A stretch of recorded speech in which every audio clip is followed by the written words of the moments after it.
ഇന്ത്യയിൽ സന്ദർശനം നടത്തുന്ന വിയറ്റ്നാം പ്രധാനമന്ത്രി ദക്ഷിണ ചൈന സമുദ്രത്തിൽ എണ്ണ പരിവേഷണം നടത്താൻ ഇന്ത്യയെ ക്ഷണിച്ചതാണ് ചൈനയെ ചൊടിപ്പിച്ചത്. ദക്ഷിണ ചൈന സമുദ്രാതിർത്തികളെ ചൊല്ലി ചൈനയും വിയറ്റ്നാമും തമ്മിൽ തർക്കം നിലനിൽക്കുന്നുണ്ട്. അതുകൊണ്ട് തന്നെ ഇന്ത്യയും വിയറ്റ്നാമും തമ്മിൽ എണ്ണ പരിവേഷണത്തിന് നടത്തുന്ന ശ്രമങ്ങളെ സസൂക്ഷ്മമാണ് ചൈന നിരീക്ഷിക്കുന്നത്.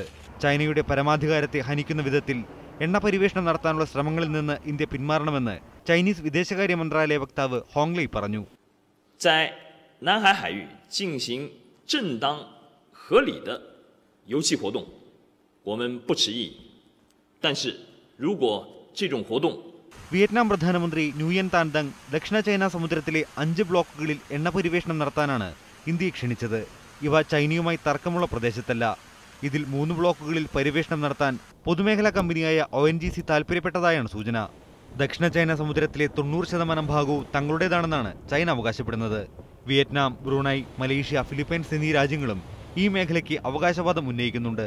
പ്രതിവർഷം $5 ട്രില്യൺ കപ്പൽ വ്യാപാരം നടക്കുന്ന മേഖലയാണിത്. ഇതാണ് ഈ മേഖലയിൽ ചൈനയുടെ താൽപര്യങ്ങൾ വർദ്ധിപ്പിക്കുന്നതും. News desk media 1.